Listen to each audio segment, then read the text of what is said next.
मुझे तो कहा जाता था कि जब मैं नई नई आई थी कि 23-35 तक तो मतलब करियर ख़त्म, आपका एक शेल्फ लाइफ होता है। ये ऐसी इंडस्ट्री है जहाँ पे ज़्यादातर आदमी ही सब कुछ कर रहे हैं। आपने जब शुरुआत की तब एक फिल्म सेट पे जब आप जाती थी तब किस तरह का एवरीडे सेक्सिज्म देखने को मिलता था? जब औरतों की संख्या इतनी कम हो फिल्म सेट पर तो हर मोड़ पे आपको वो डिफ्रेंसिएशन या डिस्टिंक्शन या डिफरेंस का एहसास होता है, चाहे वो किस तरह से आपको ट्रीट करते हैं।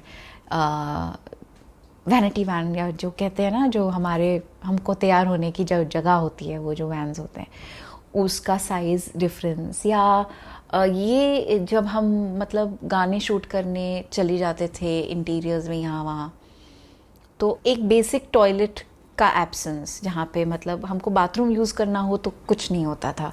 हम पेड़ों के पीछे, पत्थरों के पीछे 3 लोग कपड़ा पकड़ के खड़े हुए हैं और हम कहीं भी चले जाते थे, या कपड़े चेंज करने की जगह ना मिलना।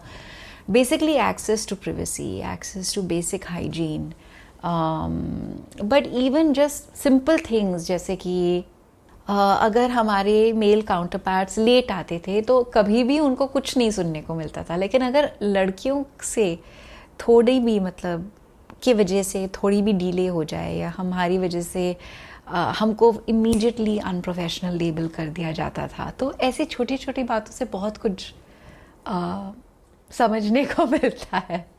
अभी हाल ही में दादा साहब फाल्के अवार्ड दिया गया वहीदा रहमान जी को जी।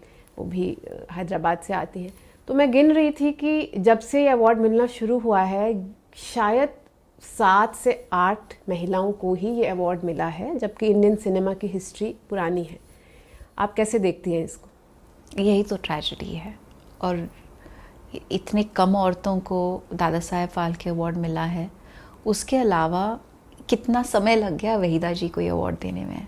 But the most important thing I think हमको ये जानना और मानना, पहले तो मानना पड़ेगा कि औरतों की जो रिप्रेजेंटेशन है, चाहे वो नैरेटिव्स में हो या जो काम में जो अलग फैकल्टीज़ हैं फिल्म मेकिंग की, उसमें अभी भी बहुत बहुत बहुत कम है। बहुत फ़र्क आया है, जबकि अगर मैं सोचूं जब मेरी शुरुआत हुई थी फिल्म इंडस्ट्री में, मेरे और मेरे हेयर ड्रेसर के अलावा कोई औरतें सेट पर हुआ नहीं करती थी। आज मैं जो फिल्मों पे काम करती हूँ और जिन कहानियों से मैं जुड़ती हूँ, उस पर 50-50 रिप्रेजेंटेशन दिखाई देता है। लेकिन ये ऐसी इंडस्ट्री है जहाँ पे ज़्यादातर आदमी ही सब कुछ कर रहे हैं और करते आ रहे हैं। तो जब तक वो नहीं बदलेगा और आदमियों के सोचने का, उनकी मानसिकता, वो किस तरह से औरतों को देखते हैं, उनको समझते हैं, उनमें कितनी फेमिनिज्म आई है, उससे ही बदलाव आ सकता है। और मुझे ऐसा लगता है कि वो बदलाव होने लगा है, बदलाव आ रहा है। होपफुली ऐसे ही चलता रहेगा।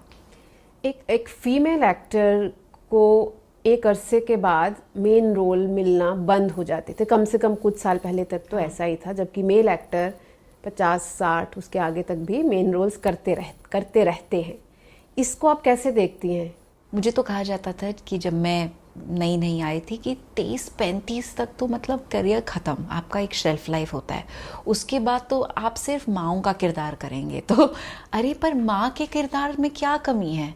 ऐसा तो नहीं है कि माँ किसी का कि माँ बनना बुरी बात है। There is nothing wrong with playing mother, लेकिन पार्ट क्या है? ये बेसिकली प्रथा है जो चलती आई है। अगर हम बदलाव चाहेंगे तो उम्मीद यही है कि जब औरतों का रिप्रेजेंटेशन बढ़ेगा स्टोरी टेलिंग के माध्यम में, तो ये चेंजेस आएंगी। आपकी पर्सनल लाइफ की बात करें तो आपने जब शादी की तो एक फीमेल प्रीस्ट थी और साथ में आपने कन्यादान की जो रस्म होती है वो नहीं की। इन दोनों जो एक्शंस आपने लिए, ये क्या सोचकर आपने लिए? तो कन्यादान की जो प्रथा है वो मेरे नाना जी ने बंद कर दी थी उनके समय में। उनके 7 बच्चे थे, जिसमें से उनकी 4 बेटियां थी। उन्होंने चारों बेटियों की शादी करवाई बिना कन्यादान किए। उन्होंने पंडित को कह दिया था कि मैं कन्यादान नहीं करूँगा, क्योंकि मेरी बेटियाँ किसी और का, एक तो कोई सामान नहीं है जो मैं किसी को दे रहा हूँ, और ना ही किसी और का की अमानत है जो मैं दे रहा हूँ। मेरी बेटी हमेशा मेरी बेटी रहेगी। ये सोच बहुत पावरफुल है, जो मेरी माँ भी मानती हैं। तो उन्होंने कहा कि शादी के समय हम कन्यादान का जो रस्म है वो नहीं करेंगे।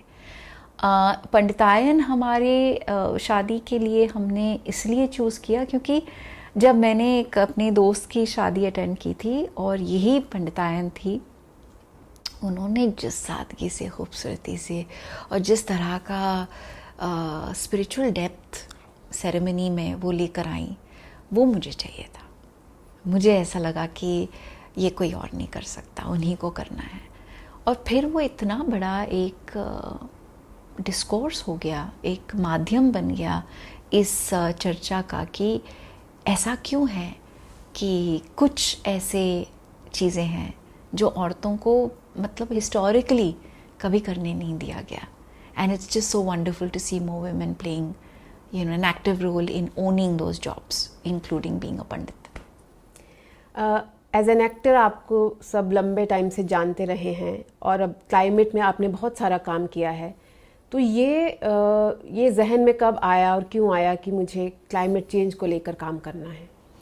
जब मुझे इस बात का एहसास हुआ कि जो मेन स्ट्रीम मीडिया का नज़रिया है या फोकस है वो बहुत ही कम है क्लाइमेट चेंज के बारे में, और क्योंकि मैं ऐसे संस्थाओं से जुड़ी हुई थी जो बच्चों के और औरतों के, चाहे वो कैंसर केयर की बात हो या दूसरे हेल्थ रिलेटेड इश्यूज़, समस्याओं पर काम कर रहे हो, उनसे मुझे समझ में आया कि ज़्यादातर जितनी भी बीमारियां बच्चों में, औरतों में जो देखी जा रही थी वो पर्यावरण के असुरक्षित होने की वजह से ही हो रही थी।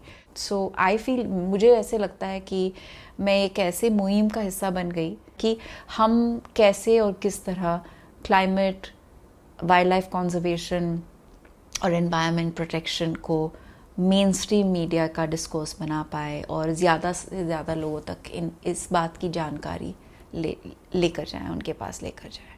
आखिरी सवाल, आपके करियर का एक अहम मोड़ था जब आपने 2000 में एशिया पैसिफिक का टाइटल जीता। आप कैसे देखते हैं आज ब्यूटी पेजेंट्स को?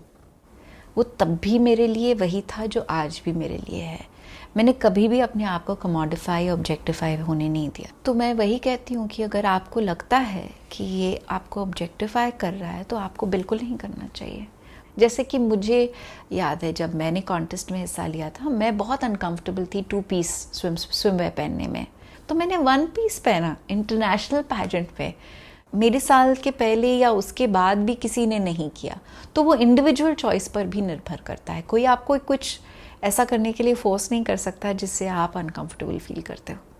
दिया मिर्ज़ा, बहुत बहुत शुक्रिया इतना खुलकर हमसे बात करने के लिए। Thank you.